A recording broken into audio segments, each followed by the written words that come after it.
In a world where everyone seems to be racing, it's easy to feel like you're falling behind. You scroll through your phone and see people your age achieving things you haven't yet, starting businesses, traveling the world, getting recognition. It feels like everyone else has figured life out while you're still trying to understand your own path. Comparison has become almost automatic. You compare your progress, your looks, your intelligence, your success, even your happiness. And slowly, without realizing it, you begin to measure your worth based on someone else's journey. But here's the truth. Comparison is a trap.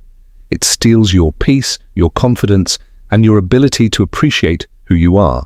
What if the problem isn't that you're behind, but that you're looking in the wrong direction? What if your life isn't meant to look like anyone else's? This story is about breaking free from that cycle. It's about learning to accept yourself, not as a backup version of someone else, but as a complete, unique individual with your own pace, your own strengths, and your own purpose. Because the moment you stop comparing yourself is the moment you start becoming who you were truly meant to be. So listen carefully. This story might change the way you see yourself forever. In a quiet coastal town where the ocean breeze carried both peace and possibility, lived a 17-year-old boy named Ethan. Ethan was like many others, but in his mind he was less. At school, he sat in the middle row, not at the front with the smartest students, not at the back with the loudest ones, just somewhere in between, invisible. Every day felt like a silent competition he never signed up for. There was Daniel, always topping every exam. Teachers praised him, students respected him. Ethan would look at his own paper and sigh. Then there was Jake, the football star. Fast, confident, admired. When Jake played, people gathered. When Ethan walked by, no one noticed. At night, Ethan would scroll through social media. Perfect lives, perfect smiles, perfect success. And with every scroll, one thought grew louder. I'm not enough. That thought began to change him. He stopped trying in class because he believed he would never be the best. He stopped joining games because he knew he wouldn't shine. He stopped speaking up because he felt his voice didn't matter. Ethan didn't fail because he lacked ability. He failed because he believed he had none. One evening, overwhelmed with these thoughts, Ethan walked to the beach. The sun was setting, painting the sky in gold and orange. He sat alone, staring at the waves. "Why am I like this?" he whispered. "Why can't I be like them?" Nearby, an old man named Mr. Harrison noticed him. Known for his wisdom, he quietly walked over and sat beside Ethan. "You look like someone carrying a heavy burden," he said gently. Ethan hesitated, but something about the old man felt safe. "I feel like I'm nothing," Ethan admitted. "Everyone is better than me at something. I don't know what I'm good at, or if I'm good at anything."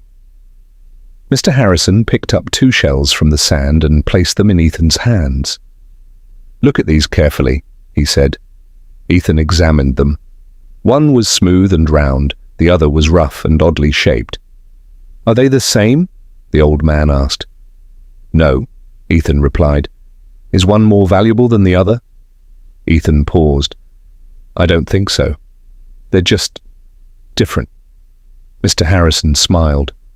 "The ocean doesn't create these shells to compete. Each one is unique, shaped by its own journey." He looked directly at Ethan. "So tell me, why do you believe you were created to compete with everyone else?" That question hit Ethan deeply. For the first time, he had no answer. That night, instead of comparing himself to others, Ethan did something new. He sat quietly and asked himself, "Who am I?" Not compared to others, not measured by others, just himself.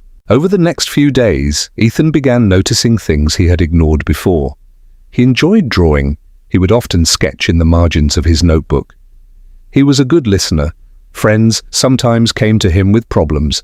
He was patient. He didn't rush, he observed. These weren't loud talents. They didn't attract attention, but they were real, and more importantly, they were his.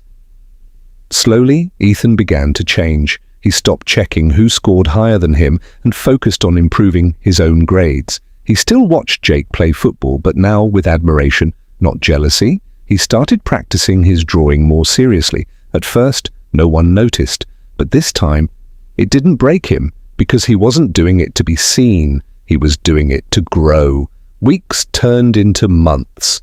One day, a teacher noticed his sketches. "These are really good," she said. "You have a unique style." For the first time, Ethan didn't doubt the compliment. He simply said, "Thank you." Ethan realized something powerful. He had spent so much time wishing to be someone else that he never gave himself a chance to become who he truly was.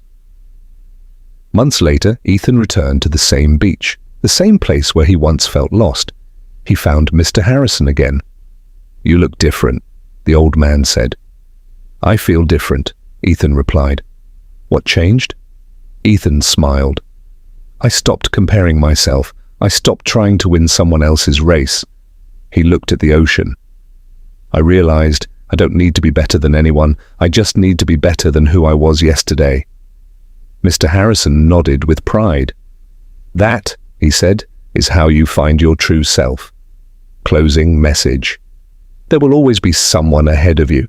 Someone faster, someone smarter, someone more successful, but there will never be another you, and that is your power. Comparison will only make you forget that, so stop comparing, stop doubting, stop shrinking yourself to fit into someone else's story.